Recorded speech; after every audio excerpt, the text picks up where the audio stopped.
In 2004, in the suburbans of Las Vegas, Nevada, 4 childhood friends Spencer Smith, Ryan Ross, Brendan Urie, and Brett Wilson formed a band known as Panic at the Disco. You may or may not have heard of them, but little did we know that this musical formation would create one of the most unique bands we've seen in the past century.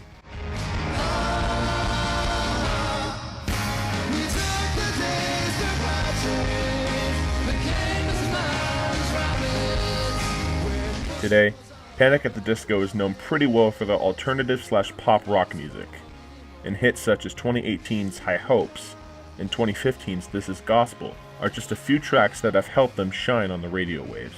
However, a select few will remember that this is not the first time Panic at the Disco has had decent radio play.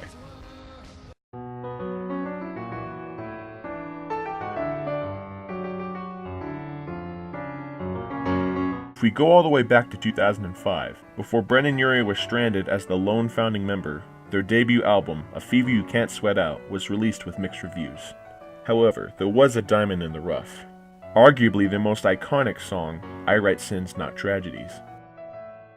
Well, it is kind of an obscure name. You know, yeah, that song. Despite the odd choice of vocabulary in the song, the catchy music helps suppress the bizarreness to help the band skyrocket up the charts.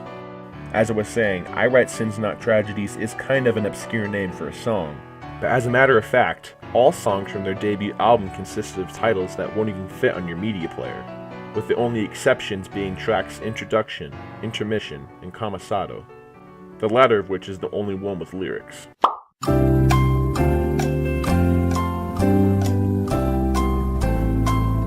But that's not the only reason why this band is so unique. Tell me, what genre would you place Panic at the Disco in? In a more recent standpoint, some would say pop rock, alt rock, or synth pop. Others would call them emo, as they are typically in company with other so-called emo rock bands, such as Fall Out Boy, Paramore, and 21 Pilots. Any of those answers are considered correct, but there is another category to associate the band with that you've probably never heard of, at least for their second album.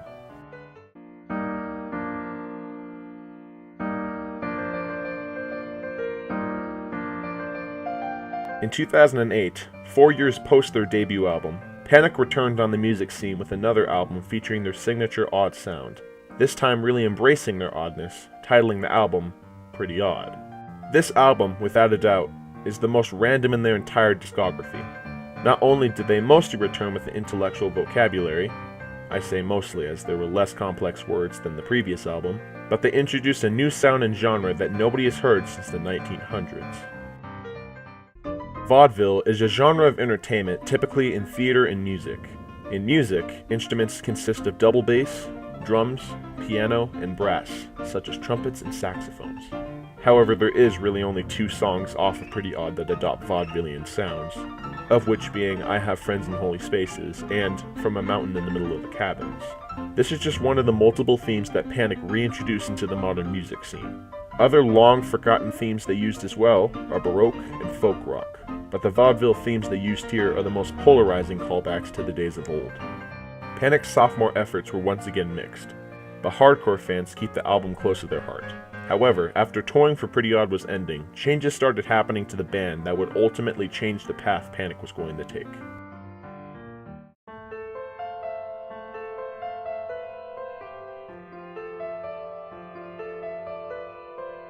I guess it's just us then. It always has been. On July 6, 2009, guitarist Ryan Ross, along with bassist John Walker, announced that they were leaving the band. The news was broke via the band's website. It was later stated that they left due to creative differences, with the two wanting to turn the musical direction into something more along the lines of classic rock, while Urie wanted to test with a more poppy sound. Ross, who was one of the original founding members, and Walker, who originally replaced founding member Brett Wilson in 2006, both took their talent somewhere else, later forming the short-lived band The Young Vanes.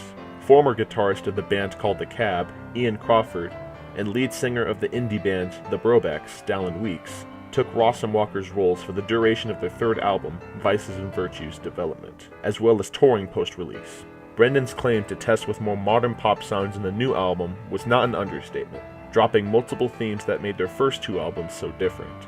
After touring ended for Vices, Ian Crawford quickly requested his departure from the band, stating his wish to make, I quote, real and genuine music. What the hell is even that? With the band yet again in need for a replacement, Kenneth Harris temporarily took the role of touring guitarist for the fourth album, Too Weird to Live, Too Rare to Die. In 2012, the aforementioned Too Weird to Live, Too Rare to Die album released, once again drifting off from the obscure sound they once had, but yet it is the most critically acclaimed album to date. Then in 2015, they released Death of a Bachelor. During the span of the two albums, original drummer Spencer Smith took a leave of absence and never returned, after battling alcohol and medication addiction. And later, guitarist Dallin Weeks left after Death of the Bachelor, who later became frontrunner of the band I Don't Know How But They Found Me, that of which is another story for another day. In result, this left Yuri being the sole last founding member of the band. With him now having all creative freedom in the world, he announced the release date of Pray for the Wicked, still under the moniker of Panic at the Disco.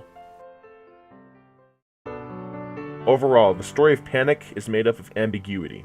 For over a decade, the name Panic at the Disco has been associated with many different acts and genres, from vaudeville to alt-rock to pop. Despite multiple members leaving, all the ups and downs, never once did they try to start over with a new name. Unlike Paul McCartney or Jack White, Yuri's Panic kept moving along, consistently creating album after album, with alternating themes. They didn't care what critics thought. They didn't mind all the mad fans. They did what they did best: create music. And that is what makes them one of the most unique bands of all time.